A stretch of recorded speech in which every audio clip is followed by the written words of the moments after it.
Hello, beautiful people. Here we are with another episode of Towards Vivencia in Conversation with. This time we have a very special guest, Paolo Mangiola, the artistic director of the National Company of Malta, or SFIN Malta. In this conversation we talk about why dancers are the main assets of any dance company. We talk about a beautiful concept that Paolo is going to tell us more about, interdependency, and what is the role of a national dance company and why they should exist. We also went into a dystopian future where Earth's rotation slows down and gravity increases exponentially. What that happened with dance then? And what does Paolo Mangiola look for a dancer during an audition process? What is that presence, humanity and honesty in performance? And we end up talking about what the next season of SFIN Malta looks like. And between all that, we talk about books, films, other artists, choreographers, dramaturgs. I really enjoyed it, this conversation. Probably the one that it's more in-depth and also quite political. So you guys are up for a treat, and I hope that you enjoyed it as much as I did. By the way, before you press stop at the end of this podcast, just stay with us for a couple of more minutes if you want to know more about Towards Vivencia and our methodology. Without further delay, I leave you with Paolo Mangiola. Paolo, thank you very much for accepting to be in this Towards Vivencia in Conversation with, and I'm really excited to have you here. I'm very grateful to be in Malta working with you. Welcome. Thank you for this invitation. It's great. I'm really happy to have you here because we've been talking for a few years already, informally, formally. I remember in Rome that we were together in Balletto di Roma, also having a conversation about dance, and I really enjoy it every time that I come to Malta to work with you. Going for dinner with you is one of my favorite parts of the job because we always have very interesting conversations. So I'm really happy to share that with the people who are going to be listening to us. So can you tell us a little bit, how did you arrive here to Malta? What is a little bit your background, just for the people who doesn't know very much about Paolo Mangiola? Yes. I've been a dancer for many years, and I've been working in Italy first, then I moved to Germany, and then in the UK. And I've been doing that for quite some time, and then on the side I was always choreographing. And then my passion for choreography became, bigger than the one as a performer to go on stage. And then everything happened organically. I kind of finished my profession as a dancer, and I moved more into making my own work. And then I got to slowly more opportunities to create work, and slowly more people believing what I was doing. And I was also very lucky that I had a few mentors that helped me into this process.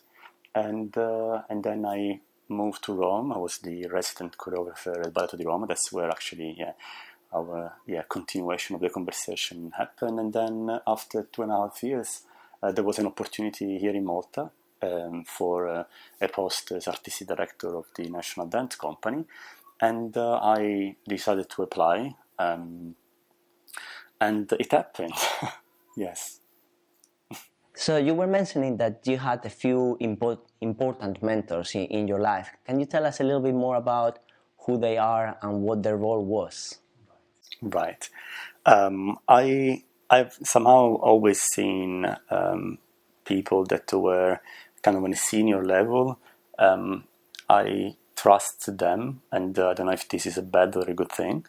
However, I was lucky actually to have people, starting from my first teacher at school, to look up at these people as already kind of a model for me. To this day, one of the people that I still trust very much and is still quite a big figure for me as a mentor is Wayne McGregor. And also not people coming from the dance background. And nowadays it's very hard to kind of identify who is a good model, who is not. And, we are exposed to so much. And so it's also what you read might not be the entire truth, might be what they are presenting to you. Nevertheless, I think the people that I consider as mentor, they taught me that ability to kind of read the events in as much as possible in an objective way. Yeah. And I think it's very important, isn't it, just to keep the track of those people that you can trust and build that relationships. Do you mind if I ask you a tiny bit more concrete? What is your relationship with those mentors? It means you call them when you have a question. You just check in with them every couple of weeks. They check in with you. Well, no, usually they don't check with me because they are very busy, so as everyone else. I sometimes, when I am in very difficult situations, when I had to take a difficult decision, which happens sometimes, I source them. I send an email or a message, and I check in and I say, I have this situation, and I try to present it again in the most objective way, to be brief and efficient in the way I say what the issue is, and then I'll wait a response, and the response comes, and maybe already the process of writing that email has lightened up the way for me to solve the solution, or maybe not, and then I'll wait and see how can I proceed. And how important is that reflection for oneself? And Absolutely, it's like it's a vital thing. Yeah. And not to be alone, right? Because in a position of responsibility like you are, or any position that we need to make decisions constantly, just to know that you're not alone, that you have that someone fighting your corner, Yes. or at least a mirror telling you what's going on. It's very reassuring, actually. It's true. Yeah. This is something I don't know. I'm going to ask you now. Are you the mentor of someone else? Well, I don't know. I don't consider myself to be a mentor at the moment. However, I don't exclude that maybe some people might look at me that way. I don't know. I really don't know. And I never came across someone. It's a huge responsibility, and I don't know. From our previous conversations, there is a few times that I heard you saying different thoughts about how to nurture those dancers or the people that you're working with, and I remember a particular conversation that you were saying, well, I'm inviting this particular choreographer or this particular person to work with the company, not only because of the quality of the work, but what they can give to the dancers. So that would be the question. What do you think those dancers need to receive? What is the thing that let's say the basic food for a dancer who is working as a freelancer in a full-time company should be? Okay, when I got the job as the director, I had to present this very long strategic plan, which not only looked at the productions that I was going to be doing with the company, but also different lateral activities, like the outreach programs that we have and all the other activities that the dance company should have. I wanted to provide, and to this day I still want to provide, the same experience that I had as a dancer. I know that through consistent exposure to different dance practices and to the dancers of the company, you can then transform your infrastructure. Because at the end of the day, really, who is making that company are the dancers. And if you don't expose them to different ways of working and the different methodologies, the company will never sort of grow.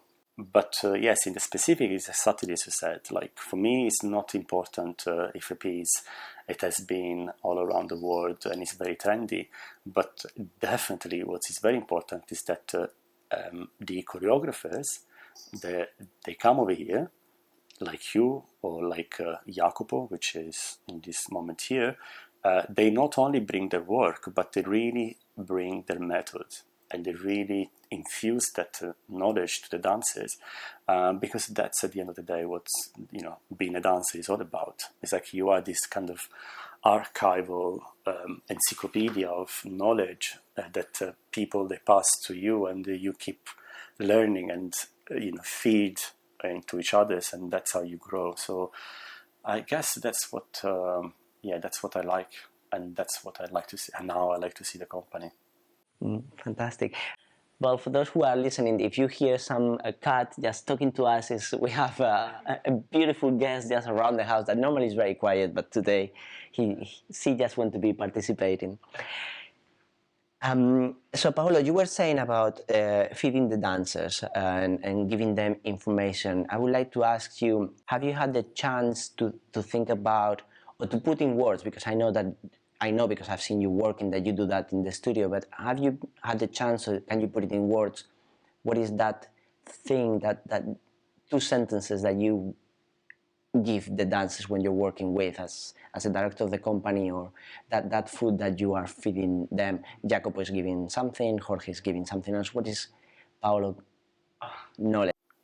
I like to call it interdependency, and this is something that is consistently coming back into my practice, that whatever you do as a sort of an effect, or is putting something or someone else responding to that. So I like to train the dancers of the company and the dancers I work with, also when I go in other companies, to have that ability to recognize that they are a voice, an individual voice, into this incredible sort of complex network of other voices and other bodies and other histories, and to train that ability to tune with the other voices. The concept of interdependency enters into the making of the work.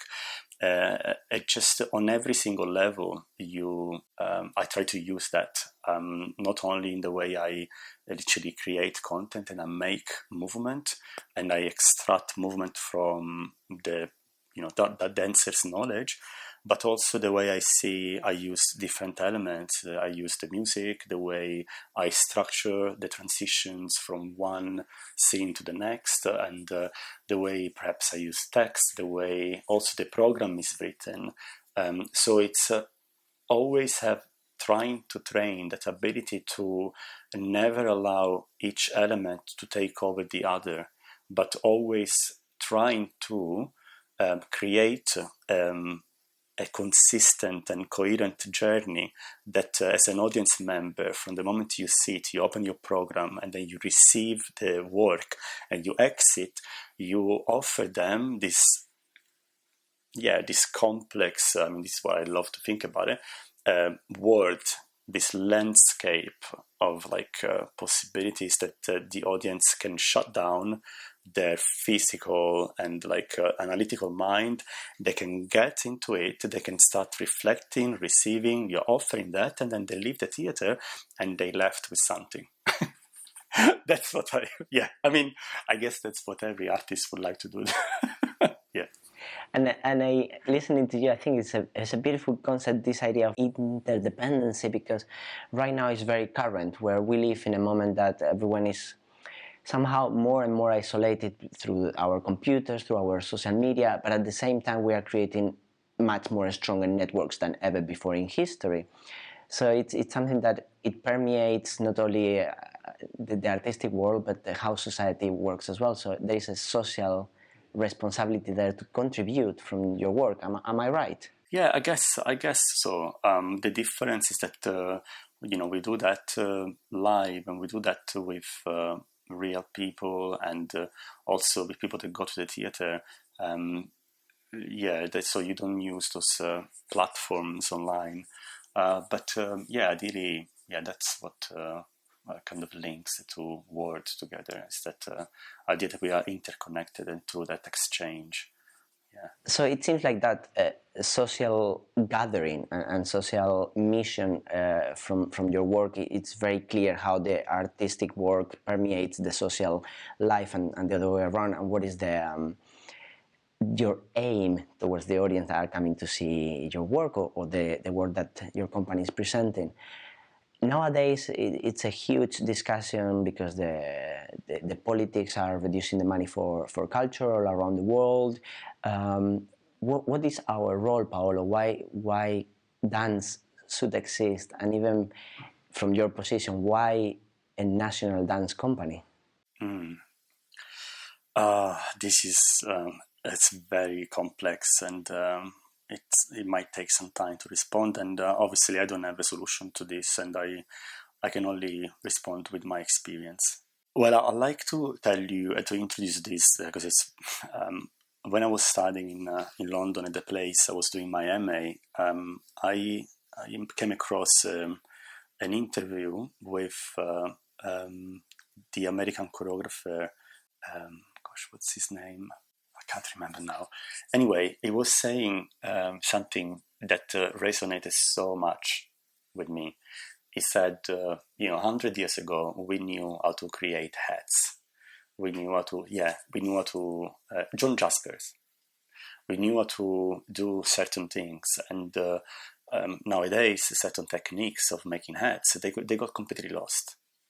And there is a reason why, because obviously people got less interested, and then because, the money that perhaps were invested into making those particular hats, suddenly they decided to shift the attention to something else. So I created this work, part of the MA, which I sort of thought, okay, why don't we just offer this dystopian future where contemporary dance is basically dead? And why is that? Because I created the problem. I imagined that the world was on the verge of collapsing because of greedy corporation going with drilling down to the earth, and that drilling to extract the oil slowed down the motion of the earth, and because of that slowing down, the bodies could feel more gravity. So all governments, they try to kind of find a solution to this problem, and of course, because of that, all the funds that were going into culture and art got cut, and the only thing that stayed was ballet. Because obviously that kind of reinforced again an idea that you have the bourgeois always going and see a ballet dancer, but then for dance and contemporary dance, nothing. So actually the whole work was about that and about this question you're asking. Now it's a long introduction, but yes, I think we are in a very, very interesting time and very difficult time. Obviously, to make work, we need resources. And I personally find myself in a very luxurious position because I direct an institution which is publicly funded. And I have that possibility to use these funds in order to bring forward an agenda which I believe is important, which is that through dance we can transform people's lives. Now this sounds very abstract, but concretely you can only do that by having a very specific and very well thought program of activities that each artist you invite fits your idea and fits your purpose. It's not easy to do that. However, I am lucky here because I still have that freedom of choosing and the freedom of aligning my practical choices with that ambitious vision that I had when I applied. However, I feel a huge responsibility because I'm using taxpayers' money. So every single decision I take, I think not 2 times, not 3 times, I think 10 times. Because I know that it's a huge investment that we are doing. And I am responsible to, first and foremost, the Maltese taxpayers. And I want them to feel proud of how they're investing their money. I want them to look at dance at the same way as they look at something which is a necessity in their life. I strongly believe that dance is as important as scientific research, and if it's done well and if it's presented well, can have a very positive impact on your life. So why not believe in it? Yeah, I hope that answered the question.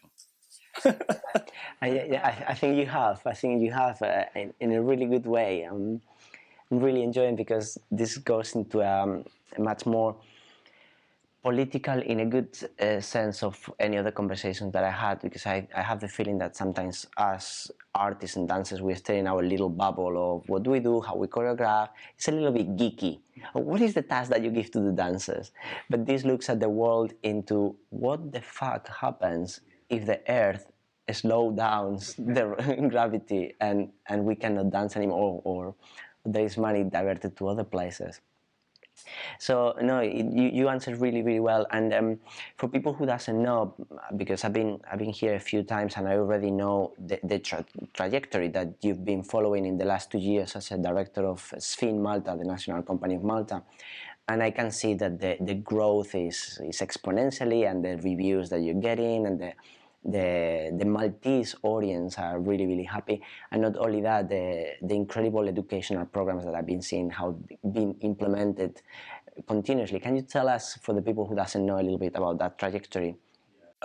Well, as I mentioned before, in the company, we obviously not only do new productions, but we have a very solid education and outreach department, which and also an audience development strand. Now, all of these, they go in line. Again, they are interdependent with each other, because if I create a work which is difficult to read, then my activities towards the audience development is aiming at giving tools to the audience to read that specific work, and at the same time, our outreach activities. So when we work with communities or with different private ballet schools or dance schools or even sports schools, we tend to then use the same methodology that in that specific time the company is using. I believe that, again, through consistent exposure, you can only grow, and that's what we are doing. Also, what we did, and I'm very proud about this, we started an artist in residency program. Because the ambition that I have is that SFIN Malta not only is a national dance company, but becomes this kind of a real dance hub, like a spot in the Mediterranean that can be a house connected with other houses around Europe and North Africa, as a hub where artists can come and feel safe, and they can create, and they can experiment, they can risk, they can, they have all the time to make the work, and possibly to allow dance as an art form to grow. Now, again, this is it's a difficult thing to do, but when you provide the right conditions to the artist, that's where the magic happens. Yeah, totally agree. In the interdependency, once again, right? You provide a space, and the artists bring a new information, and that's how the world moves. So in all this, in all this huge picture, which I will get back to this later, because I don't know how you sleep at night with all the decisions that you need to make and all the difficulties that you encounter. But before we get into that, I would like to know, what is the role of the dancers? Because you have a wonderful dance company. You did auditions not long ago for the next season. So what are the role of the dancers? And most importantly, for the people who are listening to us, how do you choose the dancers that you want to work with? The role of the dancer is not only obviously that to dance. The role of the dancer is that to be actively participating to a process, which is not only the creation but the running smoothly of the company. The role of a dancer is that to ask questions and to have that ability to implement then those answers into the work. I think the role is also that to be incredibly open and as well as incredibly knowledged. And I think the role in a way is that to be available to a growth and to be emancipated, and to know that dance only exists if is in dialogue with current contemporary discourses. That's what I think the role of a dancer should be, and these are the type of dancers I like to work with. It's not easy, obviously, because we only have the resource that we have, and eventually, you have to go through a selection process, which is always. I don't like auditions. I hate that process, and I wish, I guess every choreographer to work with the same people for some time, like for 10, 15 years. But unfortunately, the career of a dancer is very short, and you have these guys that they want to do an experience here, and then after a couple of years they want to move somewhere else, and again, like it's part of their job, like everyone did. So I guess that's the role of a dancer, and that's what I like to, and that's how I choose them. I choose them by looking at all those qualities, and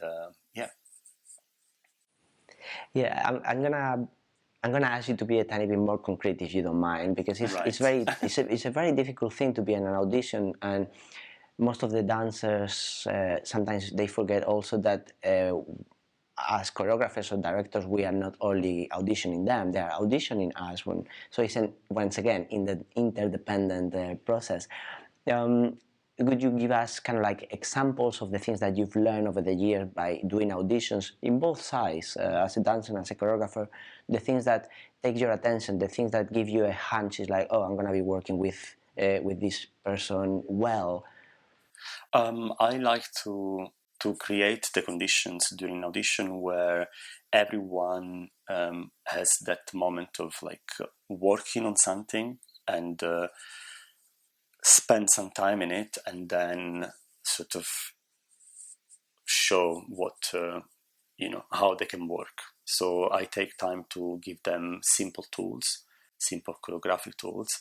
That's what I like concretely, and concretely I basically I just give them tasks, and I see how they solve these problems. I also like dancers that they are versatile, and which means that they are prepared in addressing every different dance practice and language. And then I look at coordination. For me, dancers that have that ability to solve problems with movement and to have that sophistication in how to coordinate a body is something that really strikes me, and I love that. So Fantastic. From all the answers that you've given me, I could extrapolate easily, and probably I'll do that during the editing, kind of like a list of your ideal dancer. But I have a question that I normally ask my guests is like, if you would be could you please put in kind of like a couple of bullet points what it makes the difference for you into a very good mover, an exceptional performer? For me, it's the difference in between being someone very able with your body but having that extra layer of exceptional performer. Oh, this is very difficult again, because we're touching on presence, and obviously when you do an audition, sometimes you have these dancers that they give 300% in the studio, but then the moment they go on stage, there is something about that communication flow that sometimes is interrupted, and again, it's you never know. It's like a lottery, then you only know that when then you go through the process, and then you put the work on stage, and then you just have to let go and see how these guys deal with it. But there is something indeed about presence, which is again a very important element when I see someone in audition, and I don't know what it is. I call it humanity. I call it. I don't want to be too magical about it, and also, I don't want to use words that are not right ones. But there is something about the honesty. Now, some people might challenge that honesty does not exist in movement, because indeed, we learn movement from what we see, and there isn't possibly such a thing as pure movement as an identity, sort of. How do you say? Like I identify, and this is my identity. We are fluid with that, and we are in constant shift. So, but there is something about the humanity. There is something about the way certain dancers deal with movement, and the way they invest their work into that specific time in place and space that some other dancers don't have, and is the way they create that bubble around themselves that your eye immediately goes there, and you're like, oh, that's I never thought of that. Like, that's interesting how he's solving or she is solving this problem. Or look, she has these dances. They have a particular specific light. I can't quite put this into words, but I call it. I'm not sure if honesty is the right word. I'll come up with another one maybe. I like humanity. Humanity, maybe, yeah. I really like that one. I tend to say lately that as dancers we explore what it means to be alive, or the whole spectrum of what's to be human, no? All this pain and suffering and all this extreme joy. So maybe those one who has experienced that or who can portray that more on the moment, so it's fully human, and that's maybe that's that's a great way to put it. And coming back to what you said before, no, it's that idea of the role of contemporary dance. Maybe that's the idea, is to allow the audiences to experience that full humanity, for us to move forward and to be more humans. Yes, I guess, yeah. I really like that as an idea for this podcast. We are here to contribute to the humanity of how to be more human. Yes. Thank you for that, Paolo. So it's really, really exciting to know that there is a director of a national company with such a clear ideas of what the national company should be, contemporary dance should be, what are the dances that you want to work with, what is happening for Esfin and Paolo Mangiola for the next season. So looking forward, and the season that we have coming up, it's again, it's a big one because we are celebrating 5 years. Now, the company was born in 2014-15, and Mevin Koo was the director when the company was founded. And Mevin has done a great job in infusing a methodology and kind of starting shaking the people here in the island and saying, how a national dance company should be. And basically looking at that, and obviously, we are growing and we are expanding. This 5th year is going to be a big celebration. So we have 5 major productions. So the number 5, and I know you love this, it's like the number 5 sort of comes back many times. We started with a production which is called Sphin Days. It's a 3 days mini tiny festival where the company pretty much showcase the repertoire, and there will be a work of yours actually, together with a work of Riccardo Buscarini, a beautiful work he's from Italy, an Italian choreographer based UK in Spain, and then we have again a work from Godani. From Jacopo Godani, the director of the Dresden Frankfurt Ballet. So again, we start the season with that. Then we go into another really beautiful project, and again, very different. We're going to be working with Rosemary Lee, which doesn't need any, how do you say? Introduction. Yeah, introduction. And she has agreed to come over and to make this durational work, which is going to go for 5 hours. Where as an audience member, you can come in and out, and it's a work that she not only creates with the dancers, but also we are scouting people from Malta, from different communities. She's renowned to be doing this, and again, it's just incredible that someone like Rosemary has decided to come over to Malta and to work within an infrastructure, which is a national dance company. And it's quite incredible. This would be also the first time that in Malta we are witnessing a durational work as such. Then we move into our third big production, which is a work of Sergio Matis. Sergio is a Berlin-based choreographer, and he will create a full length. Again, Sergio's work, I think it's just so relevant at the moment. And if you have time, you can go and check him out online. After that, we move into a new creation from me, in collaboration with a visual artist from Malta. And we are going to be working on a title which is called 21 Dances for the 21st Century. And it's an exploration of 21 chapters of addressing 21 challenges as in our 21st century. So that's going to be really cool.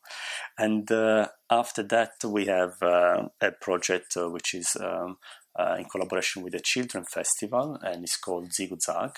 And it's a project choreographed by, again, a Berlin-based choreographer, which is in charge of Sasha Wald's youth company.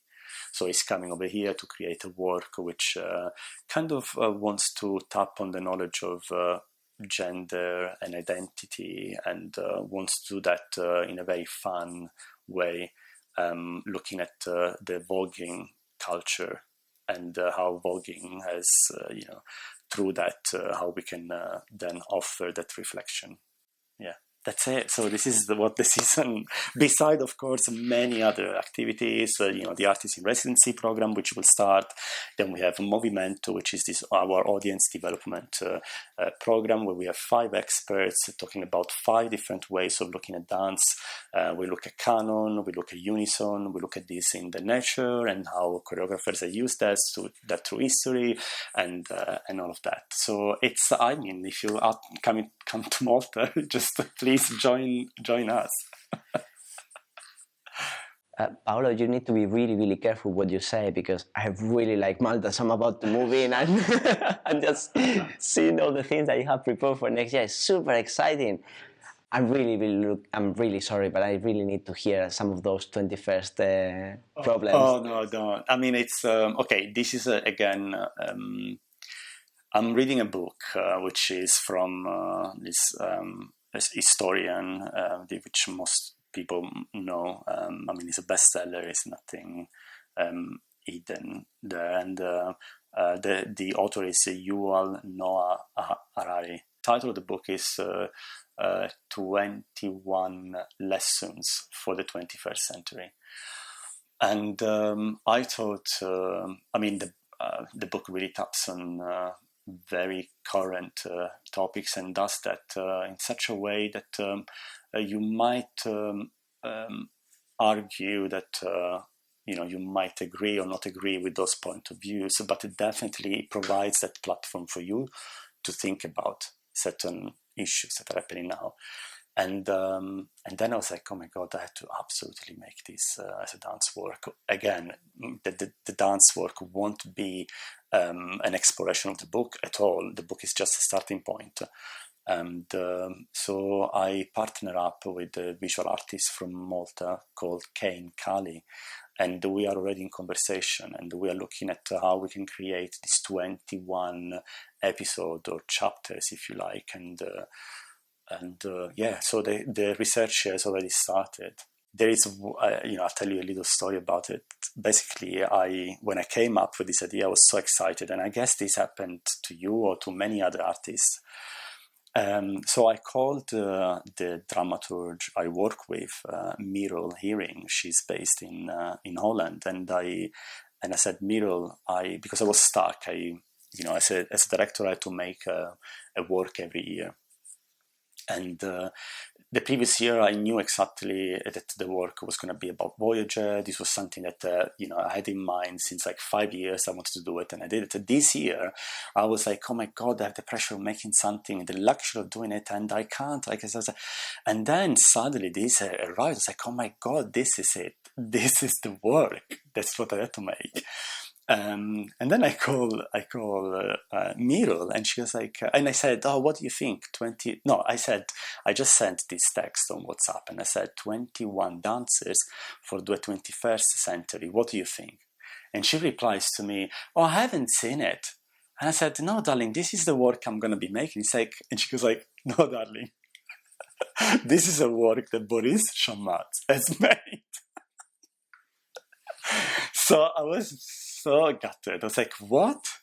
So apparently, and it's true actually, Boris Chamat's, is an amazing French choreographer, has made a work which is called 20 dancers for the 21st century. And it's an exploration of gestures that happened, and it's a work linked to another one. Anyways, what this made me think was like, oh gosh, like, we are in a way tapping all the artists working with movement, or people that work in the art world. We are tapping on pretty much the same urgencies, the same topics, and we have that urgency to do something about it. So that's, yeah. And I was like, there was a couple of days that I was hesitating if I should call the work that way. And then I was like, you know what, why not? Like, if people will make reference to Boris' work, even better. I mean, his work is amazing, so why not? Yeah. And once again, this interdependency, how your work will complement what Boris has done, how Boris has done. Yeah. Oh, yeah. Complement yours. Well, it seems like you are. I knew this, but listening to everything that you've been doing, everything that you're gonna be doing next season, all not only as an artistic director but as a creator as well. How do you sleep at nights? Yesterday, just for people who were not here, we went into the terrace, this beautiful terrace outside of Sphin, Malta. It has a beautiful view to the sea and the 3 cities to the other side. And Paolo said, "Yes, sometimes I used to come here to relax and to chill, but there's no working anymore." I'm equally stressed. But every time that I talk to you, you seem really calm and you keep it together. And I'm sure that your life is not easy, as we've seen. How you keep it together? I don't know if I keep it together. I mean, obviously, like many other people that have a responsibility, I get stressed, and I guess the secret, in a way, at least as far as I'm concerned, is that to have that ability to concretely have different interests as well. So when you finish work, you can call a friend or your partner, and you can, otherwise your life becomes incredibly, it's not sustainable. I'm also a Buddhist, so I think my Buddhist practice helps a lot. And I do, again, sort of read and study. So, and mind you, I mean, like everyone else, I get stressed and angry, and sometimes I don't know how to keep it together. And then I just chill. I take a deep breath, and maybe as we go back, if it's too difficult, I write an email to my mentors.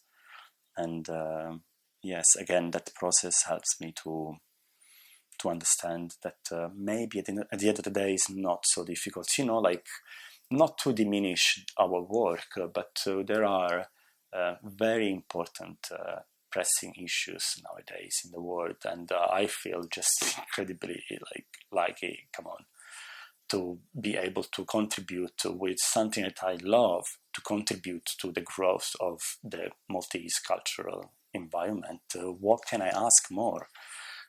So this is actually, thank you, because it's a good reminder for me. So thanks. No, from outside, and if it helps as well, it's incredible knowing a little bit more today, because you've created a very, very strong network of support. And when I talk about network, it's not only about network of people. You have your Buddhist practice, you have your friends, you have your partner, you have your mentors, you have, and something that I really like, and I can't agree more, is that idea of somehow demystify what we do. It's sacred, is we're very lucky, but at the same time it's also a luxury, and yeah, I mean, it's a choice, isn't it? And it's work, and like many other people, we work. We are obviously incredibly lucky because we work and we operate in the realm that we always wanted. So there is that element of commitment and of passion, and because of that, we have even more, I think, responsibility. So yeah. Exactly. And for the people who are listening to us as well, because this is something that I thought when I was younger for sure, is like, well, those people have made it. They don't have any problem. Here we have Paolo, who is the director of the National Company of Malta, and everything is easier and everything is a luxury. And the more you advance in this career, you see that the obstacles just change the name, change the dimensions, but they are always there. So this is a question that I ask to all my guests. Can you recall a particular obstacle, a series of events that has happened lately, and give us a little bit of an idea of what happened? But I'm much more interested of how you recover from there, how those moments that are so difficult at some point. Personally, I thought I'm not gonna continue. I'm gonna stop doing what I do, but somehow you manage to move forward. Oh, again, yes, there has been many. I think I like to look at myself and to think of myself as someone that is resilient and has that ability to sort of adapt to different environments and different challenges. And again, the Buddhist practice is helping me a lot because we say in Buddhism that the bigger the challenge, then the better the reward, and you can transform that challenge and create value out of it. Now, concretely, yes, I had many, and I can tell you, we can stay here for the next 3 hours at least. Both as a dancer when I was dancing, and as a choreographer, as a maker now, and as the director of the company. In the specific, I think what I find sometimes, and it's very challenging, is that conversation we have to have with institutions that they sort of give the resources to you.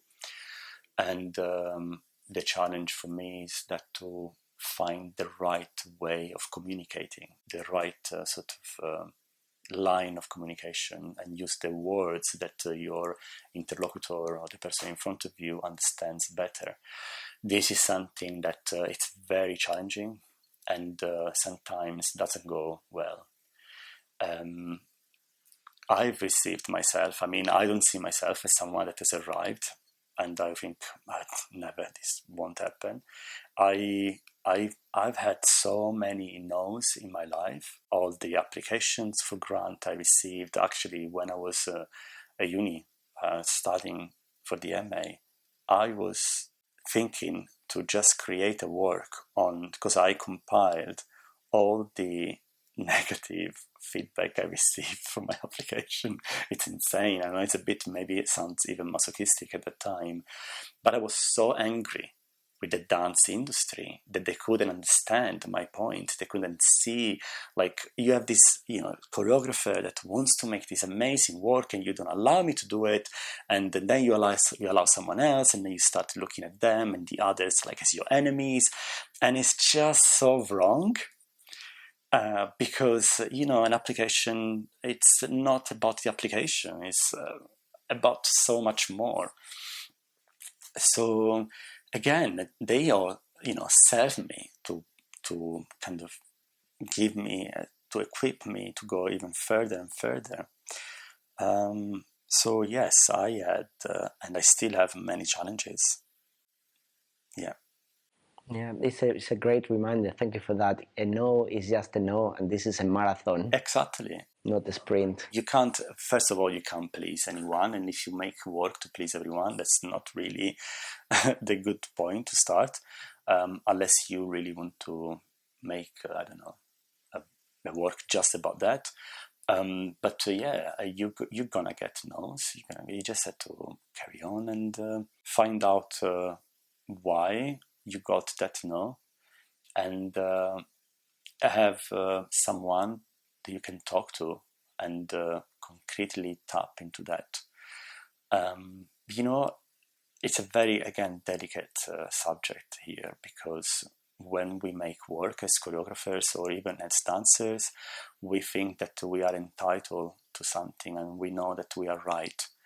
And I often find myself in a position to question, like, is really my work relevant? Like, am I making actually something that is legible, that communicates, that, or am I just a byproduct of what I've seen in my life? Or, these questions, they pop up and they will ever pop up. So it's about also putting yourself in a line, having that sort of kind of being exposed, and allow yourself to be exposed, and at the same time not expose yourself too much, because otherwise you're too vulnerable, and the vulnerability is good as long as you are in a safe space. So yes, I don't know, it's a very complex topic, but yes, I have had so many no's, and most probably I will have many others. So, and it's a cop-out, but you never know what's going to happen. A few years ago in uni, you were kind of like sad or angry because you couldn't make work, and now you have the problem of, I don't know what's the next work, so I need to call my mentor, my dramaturg. Exactly. That is insane. Yeah, right? Yeah. Which is a really good reminder. Bloody hell, yes. Very good. I'm going to ask you two more questions that I ask all my guests, and with this we'll finish. Paolo, do you have a book, a film, a resource that is in your bed table that you give to everyone because has changed your life? Something that is mainly a book, a documentary, something that we can put it later in the description of the podcast, that people can see, oh, that was very important for Paolo. Right. Oh my God, there's many. I mean, again, the book I'm reading now from Yuval, it's a great book that I would suggest.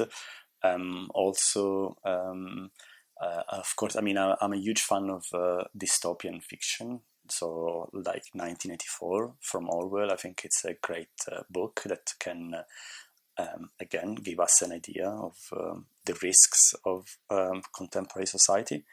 In terms of films, actually, there is, again, like, I love science fiction. There is this film that I don't know if it's known. It's called Strange Days. Basically happens in LA the evening of the New Year's Eve of 2000. And this film gravitates around the story of two people, and the protagonist, which is addicted to a new device, a technology that you put in your head. You can record what you see, and therefore you can then put it back and experience that memory physically as well. And of course, this device then in that period is misused. So there is a black market of like snuff videos that people want to experience. And then the whole story unfolds. It's a great film. There is Juliette Lewis doing a PJ Harvey song, which is like gold. It's like life, literally. So I totally suggest, please go and watch this film to everyone. It's called Strange Days. And the director is a female director. It's actually the ex-wife of James Cameron. I can't remember her name now. Yeah. I will put it in the description. I haven't seen it, so really looking forward to it. And our last question, as a dance artist, dance practitioner, can you recall, I'm sure there are many, but can you recall one or two dance works that as a dancer or as an audience member has changed your life, moved you, transformed you? Oh my God, there is many, as you said, and I also don't want to promote in a way, like you're putting me in a difficult position. I love dance that is well made. I mean, this means nothing, of course. I love dance that you can get out of the theater and you can reflect upon. And there are definitely works out there of authors, contemporary authors, that have done it. I mean, I am a huge fan of Cunningham, like I was a huge fan of Balanchine's work. Again, obviously I just love. There was a very beautiful work of William Forsythe, which was at Southern Wells a couple of years ago. Again, it was a combination. Basically, Forsythe created this work through different previous other works, and the way he combined the whole thing, it was just incredible. Again, few works from Boris Shamatz. I think they are beautiful. Obviously, there are certain iconic works from Deborah Hay, from Pina Bausch, you name it. I mean, there's loads. And I think this question actually brings to me the sort of notion of exposure. And again, goes back to the function of a national dance company. Like, how responsible are we to provide a platform and the exposure to artists that perhaps haven't had it, but that they have an incredible and very specific voice that is very relevant and can, evoke important issues. So, there are again many festivals that you can go and see. They call it new dance, or whatever that means. But again, I really like to travel as well. There are the work of Sergio, for instance. I think is incredible. Your work, the work of Jacopo. Yes. So I hope I respond to the question. I don't, I was a nerd and still am of choreography. And when we go into this conversation, I can be quite opinionated about it. And of course, we grow and then we develop a certain aesthetic. So definitely there are works that you can say that are there. They are there because it is a necessity for that work to exist, and they manage to get rid of the superfluous. They manage to speak to you in such a way that you haven't thought before. Okay, I can give you a very clear example. Of course, One Flat Thing from Forsythe, the one with the tables. The first time I seen that work, I was shocked, and I've seen it in Reggio Emilia many years ago when I was in Atre Balletto, and then I went to bed. I woke up in the morning, and I don't know if this happens to you or to anyone else, but I was in this kind of almost dreamy, and then waking up, and in that moment of consciousness, that the stream of consciousness was like just flowing, and I came up with this thing, and I said, "Oh my God, a work of art really."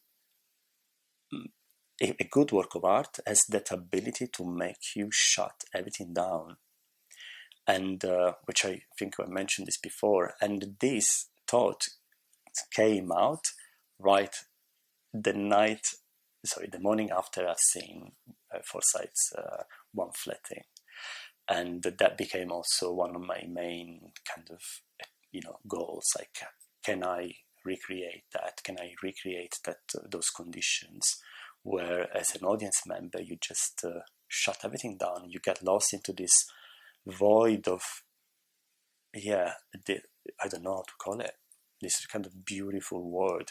You're just like, you don't think about your problems or, you name it. Yeah. That's it. Wow.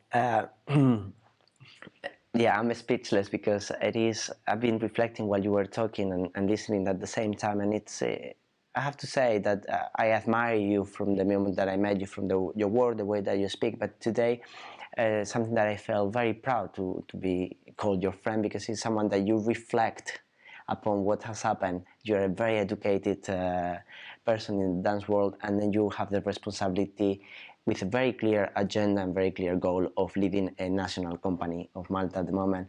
And for that, I thank you on behalf of dance world. And thank you. No, thank you. Thank you for providing this platform. And I'm sure that, like me, there's many, many other artists and that have much more knowledge. So I really wish you you're gonna encounter them, and because you're doing amazing with this platform that you provide. So thank you. Thank you, Paolo. And there's lots of things that I really would like to carry on talking to you about your Buddhist practice, how that affects your work. So I'm hoping that we will have the chance to have another conversation in the future. Me too. Thanks a lot. Thank you, Paolo. Thank you. Hello again. This is Towards Vivencia in Conversation with, the podcast. My name is Jorge Crecis, and after being in the contemporary dance world for nearly 20 years and traveling the world as a performer, teacher, and choreographer, I realized that the most common problems for artists are always the same: lack of consistency and regularity in training. How we find our own directions to reach our own goals, but also having the accountability mechanisms to stop procrastinating. Also, what kind of training do? We train speed, strength, flexibility, but rarely we train skills that are at the core of our profession: self-care, resilience, mental and spiritual presence, mindset for auditions or difficult processes, playfulness in general. And also how lonely this profession can be at times, always changing jobs, cities. So this program Towards Vivencia is here to connect with people from the same profession, but outside of the usual environments, to go beyond our traditional training. In my workshops and creations, we work all those things, but we miss the consistency and the medium-long-term goals. That's why, a bit more than a year ago, I created an online training program called Towards Vivencia. The journey has been amazing and has exceeded my wildest dream. Now we are a really big online community with people from more than 16 different countries. Through the program, we are providing tools to train stage presence and to listen what we really want as artists and what we have to do to make it happen. We share mechanisms on how to deal with obstacles and rejection, how to celebrate our successes, and we have learned how to enjoy our career as performers and artists even more.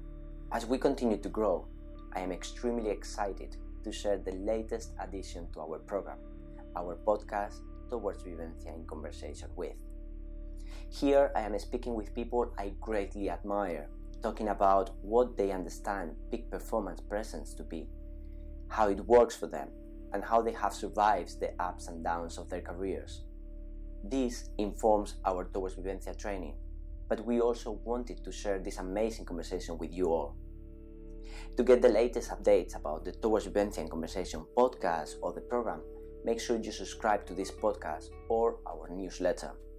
Visit our website for more info, www.towardsvivencia.com. That is www.towards, towards.vivencia.com, and join a community from all around the world to help you to tackle the lack of consistency and regularity in training, to have the accountability mechanisms and directions for you to reach your own goals, and to go beyond traditional training, start training self-care, resilience, presence, and playfulness.